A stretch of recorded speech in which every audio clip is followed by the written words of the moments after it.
It has been 3 full years, a little more actually, since January 6th, 2021, the unarmed insurrection that was supposedly worse than 9/11.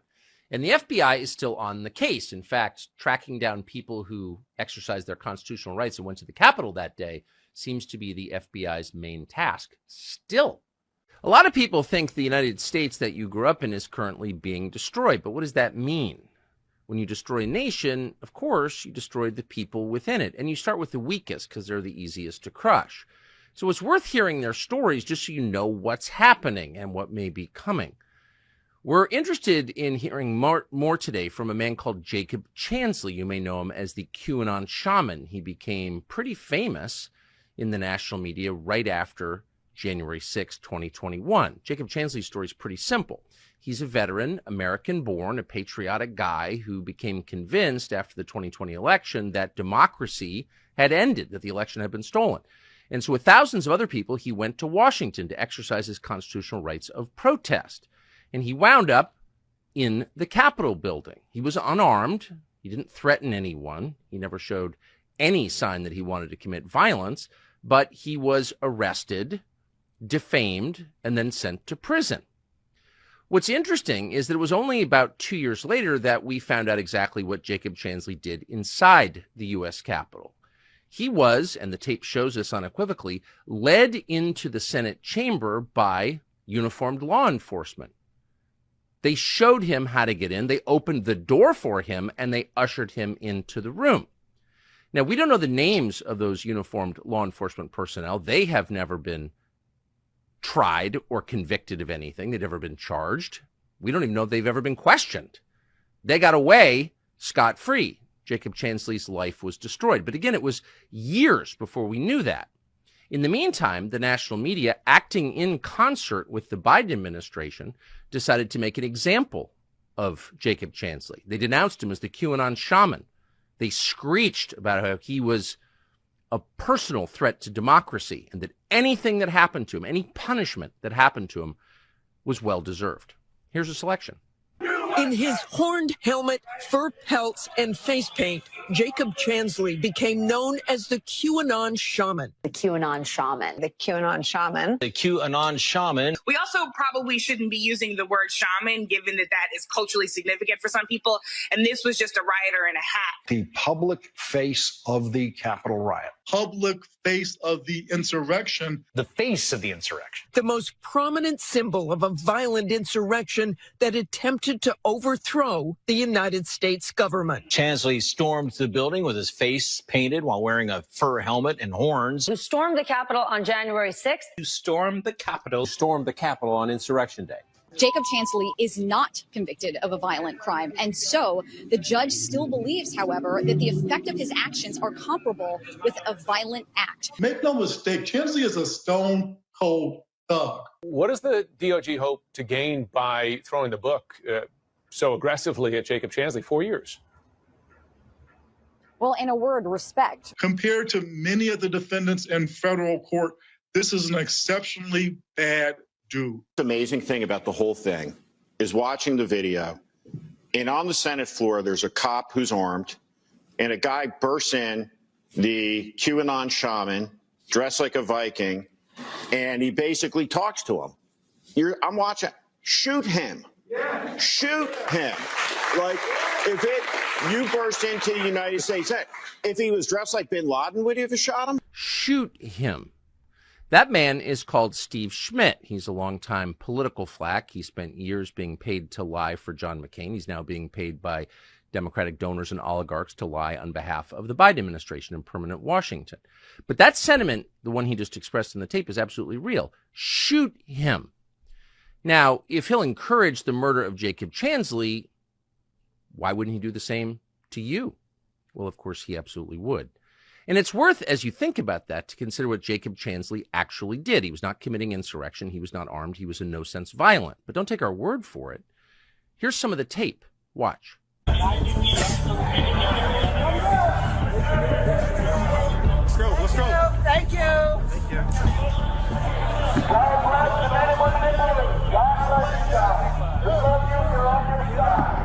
Come on, let's go. Let's go. Let's go. Let's go.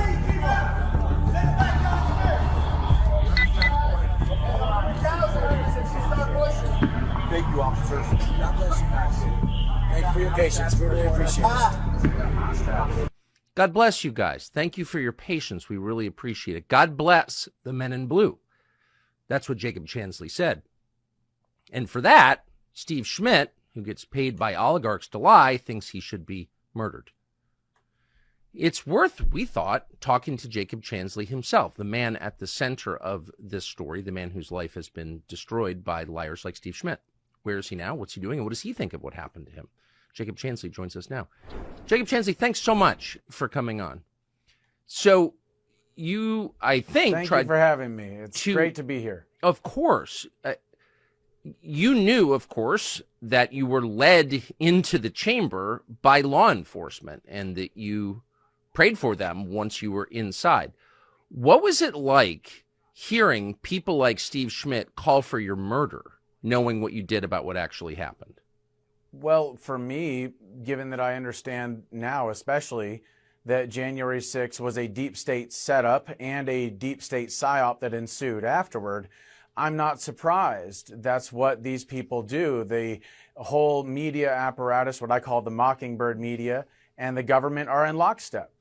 But how frustrating was it? I mean, you may have been in prison when he went on Bill Maher and said that you should be shot to death for being led into the Senate chamber. But how frustrating was it to hear that he and so many other people saying the same thing on behalf of the government when you knew it was all a complete lie?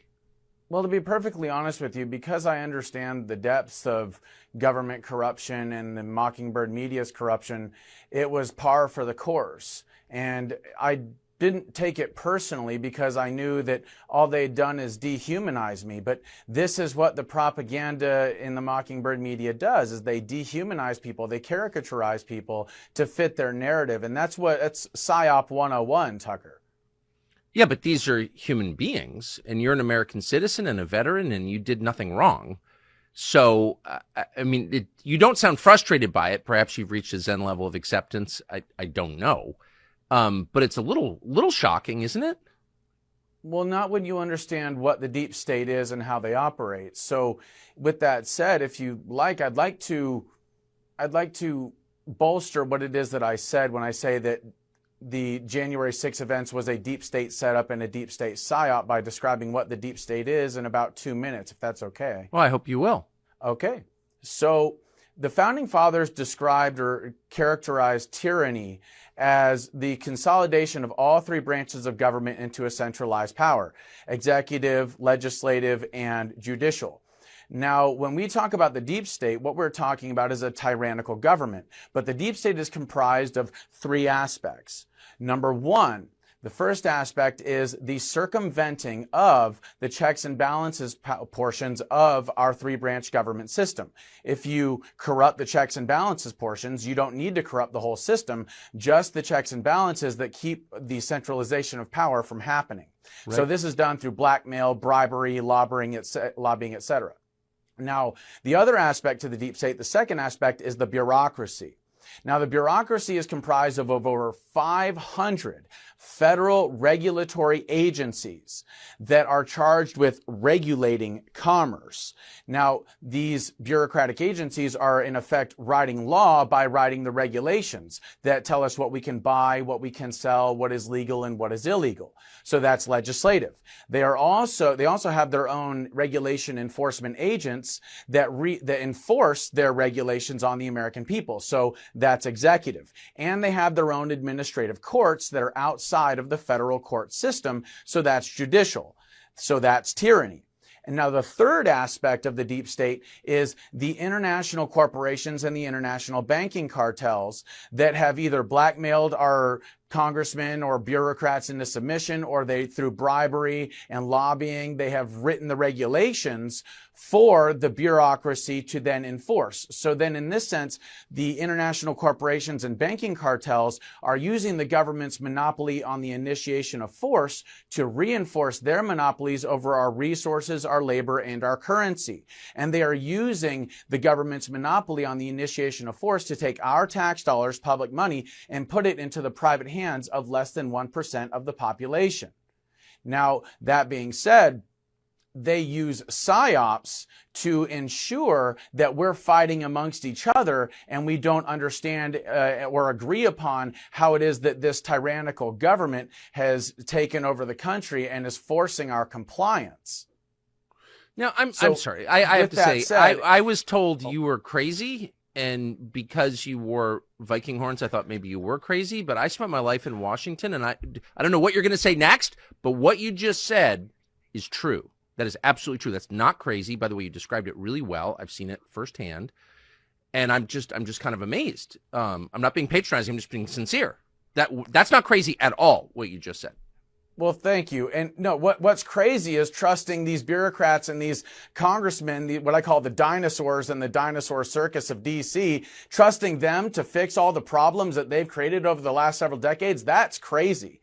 Now, let's talk about January 6th in light of what the deep state is and how it was a deep state setup. So we have Nancy Pelosi and Mitch McConnell stripping Chief Sund of his powers, his emergency powers to put the National Guard there. That would be the head of the Capitol Police. Yogananda Pittman. Yes, Chief Sund. You did the interview with him, which was beautiful, by the way, where he basically said that he was stripped of his emergency powers by Nancy Pelosi and Mitch McConnell because they changed the law before January 6th, just so conveniently.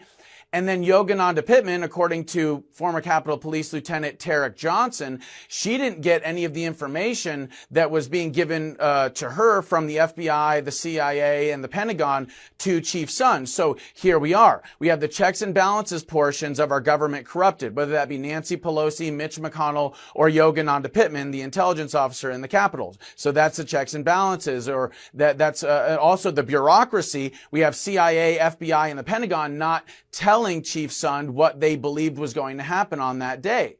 So here it is, the weaponization of information, the non-use of information to ensure that something like January 6th could take place. And we both know there was federal agents in the crowd. We both know Antifa and BLM were instigating the crowd. We both know that Capitol Police were set up. We both know that Nancy Pelosi and Yogananda Pittman sat on their hands while the building was attacked, and Tarek Johnson was trying to evacuate the Senate and the House, and nothing happened. He actually evacuated the Senate because he didn't get the orders because he knew it was the right thing to do. And the whole reason Ashley Babbitt got shot was because Yogananda Pittman refused to acknowledge and evacuate the Senate. Evacuate the House of Representatives like Tarek Johnson evacuated the Senate. And so because there was people in the House of Representatives, the police officer used deadly force against Ashley Babbitt.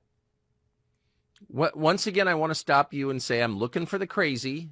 I'm not hearing it at all. Did you, just to pause, and I don't want to interrupt your narrative for too long, but did you have these views when you showed up to protest the 2020 election on January 6th? I mean, did you understand how the government worked at that point? Yes, very much so. Look, I wrote a book in 2017 called One Mind at a Time, A Deep State of Illusion by Jacob Angeli. And when I wrote that book, I had an understanding of the entirety of the deep state, how it relates to the education system, how it relates to like propaganda and what Edward Bernays was talking about, the father of propaganda, how it relates to the Mockingbird media and Operation Mockingbird, how it relates to things like secret societies and intelligence agencies and how they're essentially fused, how it relates to people like Jeffrey Epstein and blackmail, how that relates to things like deep underground military bases, the black budget, how that relates to the black market, how that relates to certain research being done in these deep underground military bases, the classifying of technology, and a step further, how it is that relates to things like UFOs, UAPs, and certain things like, for example, interdimensional entities and stuff like that. As a shamanic practitioner, it is actually like my job to kind of know all of that stuff and understand how it all works. I can just say for myself, I don't understand how it all works, but I know that everything you just mentioned is real. I don't understand how it fits together, but it's, again, that's the last time I'll say it, but that acknowledging that is real, it's all real, everything you said is real, is not crazy. But back to your experience. So you exit the chamber having, sent God's blessings to all the law enforcement and thanked them for their patience, quote. And And then can you just run through for the people who are watching this, like what happened to you next? Like what was the timeline? You left and then what happened? Well, first of all, let's just say that the reason why I was being escorted around the building was because I volunteered to help the police. I told them there were people in the Senate chamber, and I said, hey, if you guys want, I can help you, like, make sure there's no vandalism, violence, theft, help you clear the chamber. And they're like, yeah, sure, come on, let's go. So that's why we were going from locked door to locked door, was because I volunteered to help them. And then after I exited the building with, you know, the police, I went outside, and shortly thereafter, Donald Trump put out his tweet telling everybody to go home. So that's where that video comes, where I like go up to the Capitol doors and I'm telling everybody, stop, stop, stop. Donald Trump said to go home.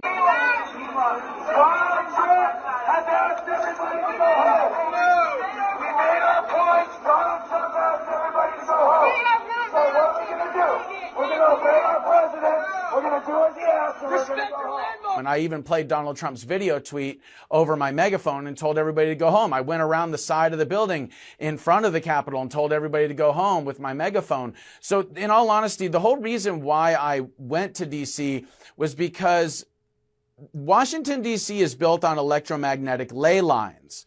These are the lines that go around the planet. They also go all the way down to the core of the earth, and therefore there's portions on the crust where they crisscross one another, and that's where the Washington Monument, the obelisk, the Capitol building, the Lincoln Memorial, the White House, the Supreme Court, all of these buildings are built on these ley lines, like the ancient pyramids and obelisks, temples, and medicine wheels of old. So I understood that this was a sacred space. And if there's going to be 1 million people assembled on the ley lines at this sacred space, that's a lot of energy to be channeled through the grid system.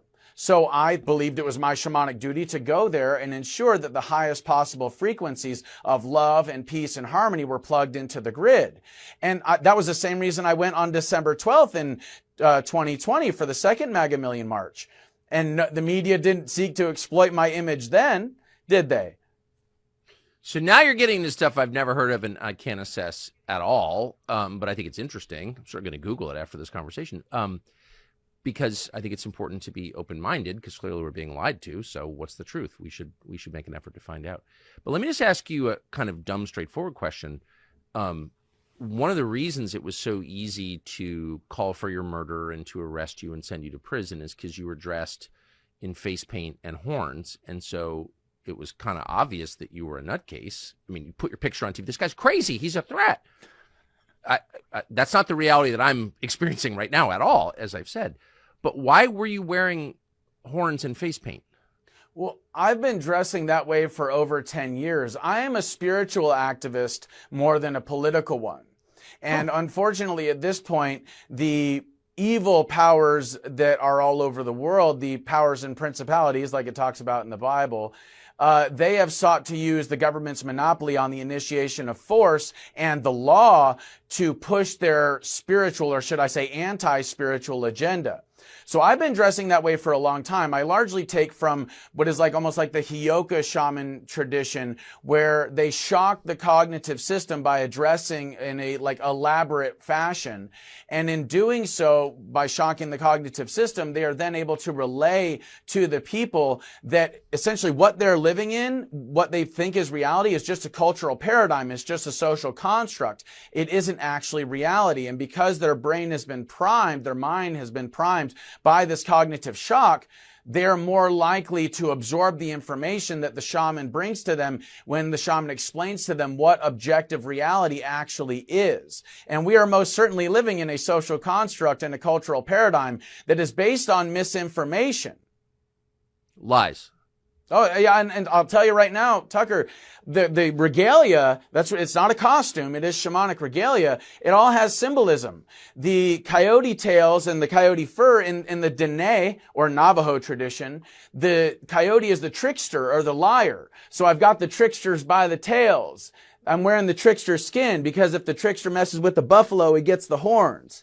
You see, and all of my tattoos are shamanic tattoos. They are all tribal in nature. They are all very well earned tattoos. Similar to how military members wear ribbons on their chest, I wear tattoos on my skin to symbolize all of the things that I've accomplished and all of the obstacles and ordeals that I have overcome.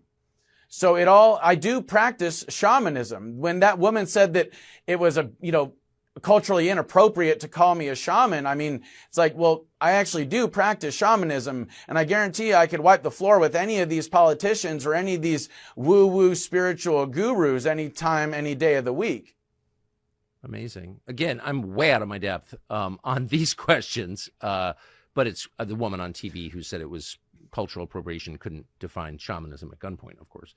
Total moron. But let me ask you, like, when you were arrested and then charged, did you tell anybody, well, wait a second, no, I was led into the chamber by law enforcement. I didn't do anything. I wasn't armed. I don't seek insurrection. I'm totally nonviolent. Did you say that to anybody? Absolutely. I told the FBI when they arrested me. I told my lawyer. I told the prosecutor, but it didn't fit the narrative. So this is the thing about PSYOPs, okay? And this is why I say that what happened with January 6th was a deep state PSYOP. PSYOPs are about using what's called neuro-linguistic programming. That's the use of words or linguistics to create a pattern in the subconscious portion of people's brains by using trigger words and trigger images, triggering certain like instinctual responses, using words like deadly insurrection, violent insurrection, things like weapons of mass destruction or deadly virus, etc. These things trigger these instinctual responses in the subconscious brain. And because the subconscious brain is most of our neurological activity, if you can hijack the pattern in somebody's subconscious brain, you can hijack their conscious perception of reality. So through neuro-linguistic programming, trigger words being combined with trigger images to create this instinctual response, then you are able to co-opt a person's mind and their perception of reality through this misinformation that's being peddled in the Mockingbird media.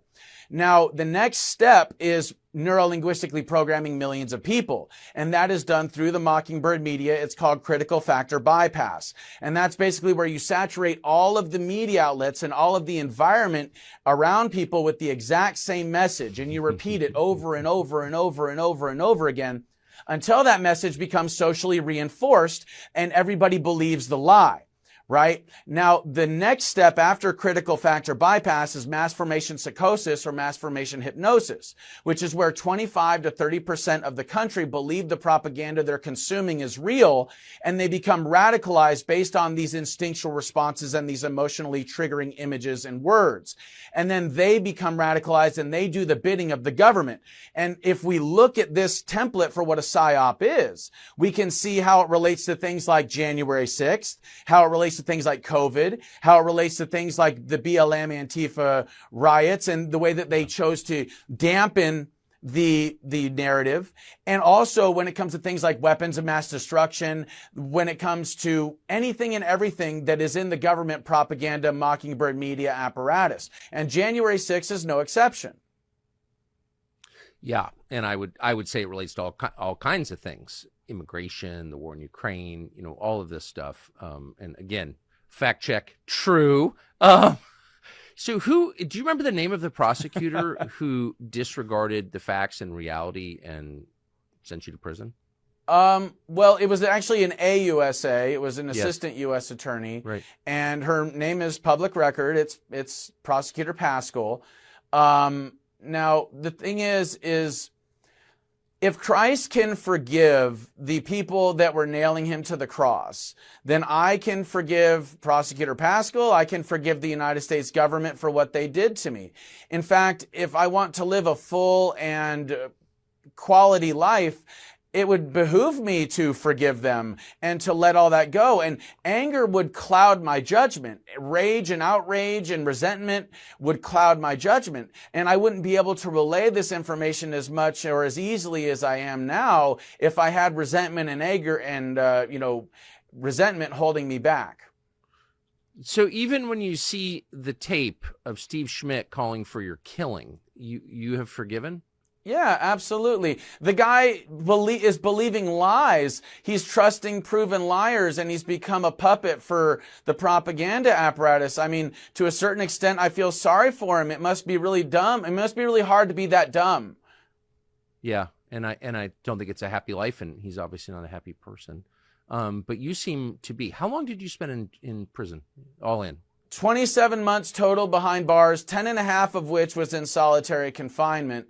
And then I spent like 2 months in either house arrest or on in a halfway house. So a total of 29 months in federal custody. Did anyone in authority reach out to try and help you?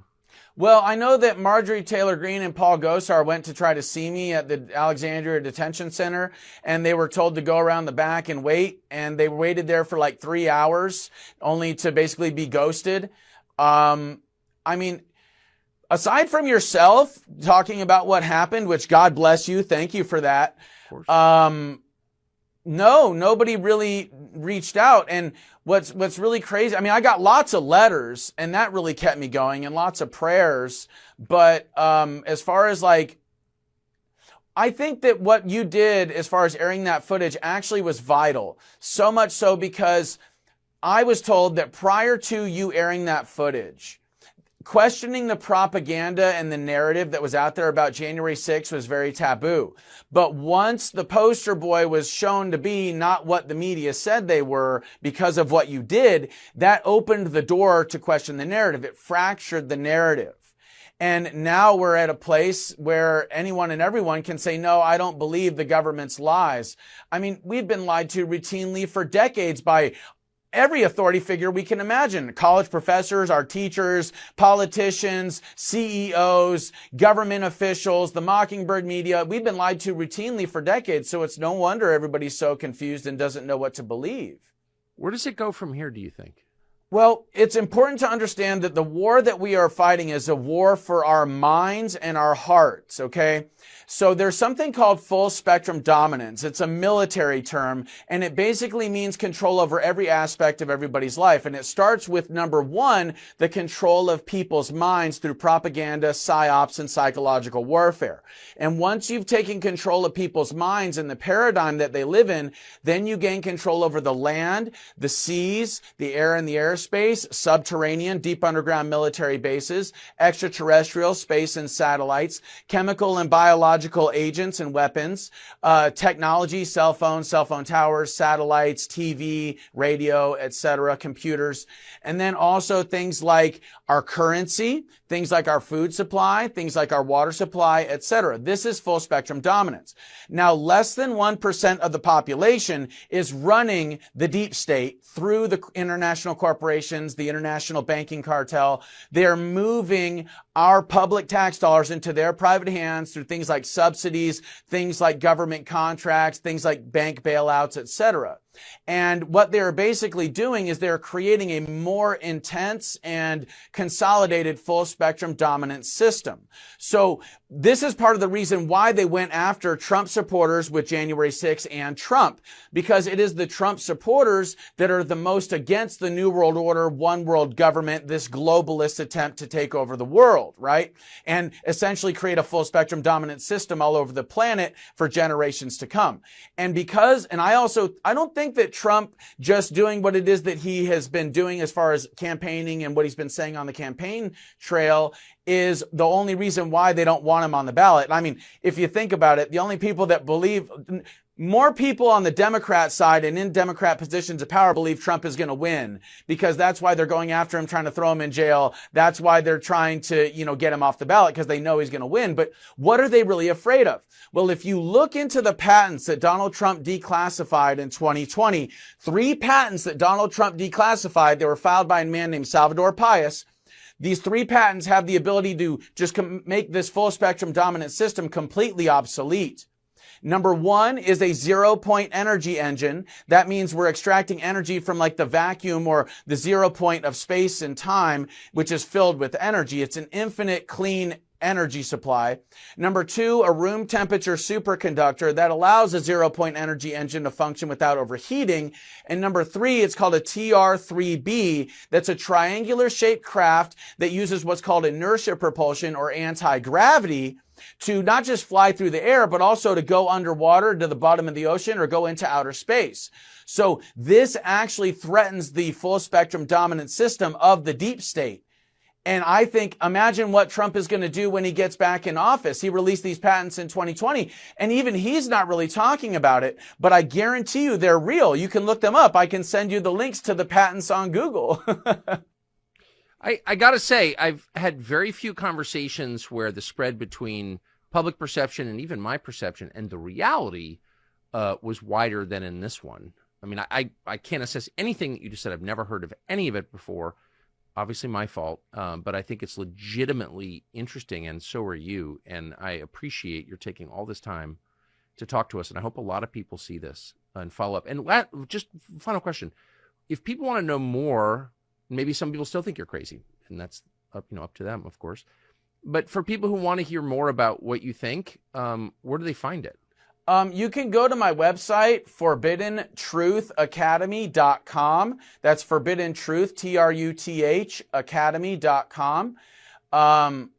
And on ForbiddenTruthAcademy.com, we have all sorts of free courses. We have free podcasts, free interviews, literally dozens of hours of free content. If you like what you've heard here, you can really dive deep through all of that content. We also have some pretty awesome merchandise. We have my book for sale as well, One Mind at a Time, A Deep State of Illusion. You can get on my website as well. And if people want to book me for another interview or something, my email is on my website. And they can also follow me on X or Twitter at America Shaman. That's America Shaman, at America Shaman on Twitter or X. Jake Chansley, thank you so much for spending all this time. I appreciate it. Thank you. It's my honor, my pleasure. God bless you, Tucker. God bless.